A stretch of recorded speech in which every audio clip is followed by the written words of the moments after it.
Baiklah, saya akan melanjutkan daripada pembahasan sebelumnya, yaitu pembahasan tentang tema demokrasi. Apa-apa macam daripada demokrasi? Yang pertama, demokrasi parlementer, yang dimana kekuasaan lebih dominan di tangan legislatif.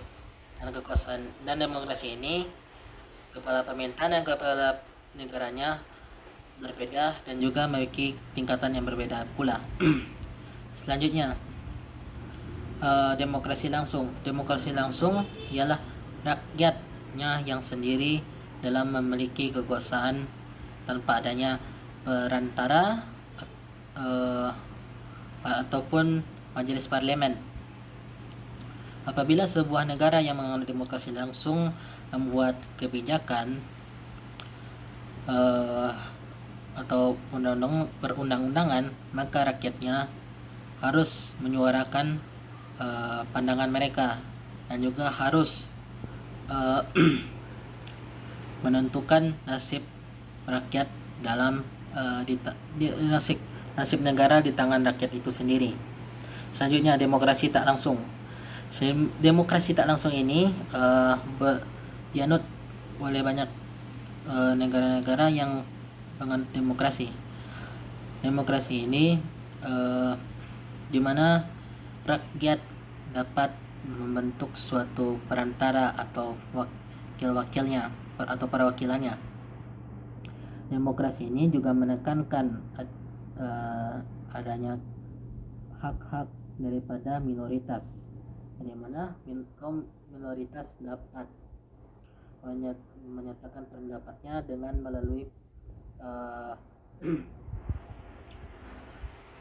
perwakilannya tersebut.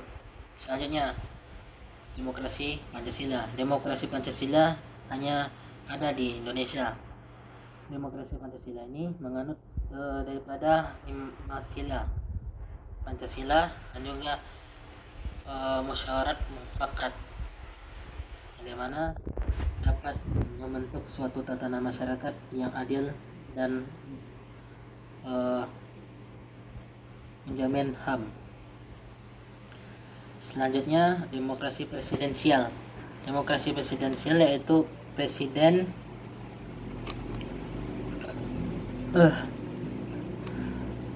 dipilih secara langsung dan tidak langsung oleh warga negara. Presiden dan cabang eksekutifnya tidak bertanggung jawab penuh atas legislatif, tetapi tidak membuarkan legislatif secara penuhnya.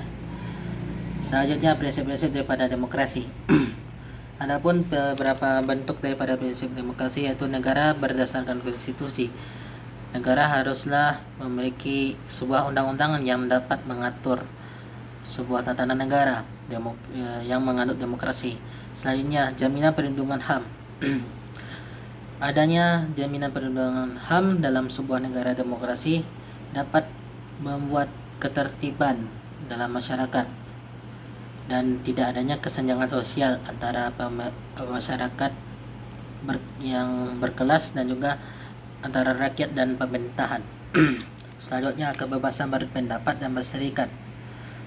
Berpendapat, masyarakat menganut negara yang menganut demokrasi ini harus masyarakatnya berpendapat dan tidak menutup atau memblokir daripada masyarakat dan berpendapat, dan juga masyarakat dapat membentuk kelompok mereka selama tidak menimbulkan sebuah kekacauan dalam negara demokrasi.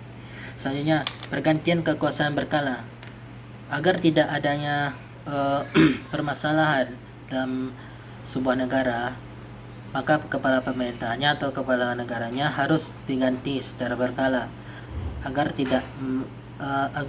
tidak terjadinya otoritasi atau pembentukan dinasti-dinasti dalam sebuah negara demokrasi.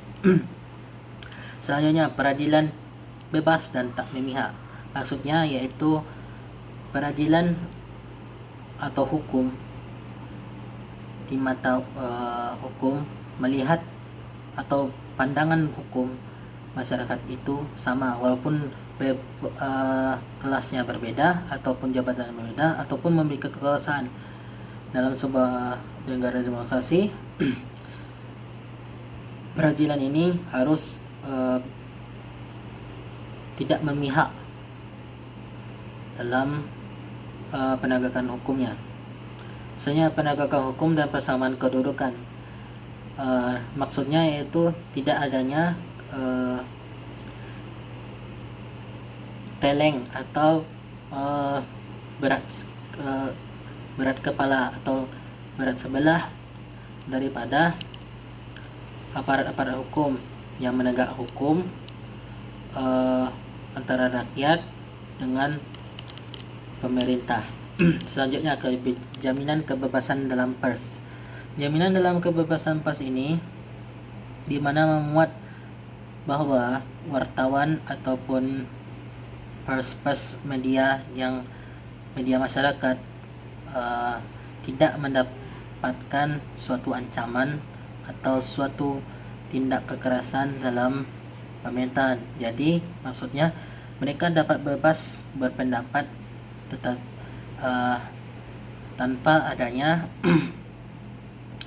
sebuah kacauan. Akan tetapi apabila negara demokrasi memaksa pers untuk tidak membeberkan apa yang terjadi di pemerintahan, maka demokrasi ini tidak terjalankan di negara demokrasi. Baiklah, sekian dari saya. Apabila ada kesalahan di bagian ini, mohon dimaafkan. Pembahasan selanjutnya akan dibahas di video berikutnya.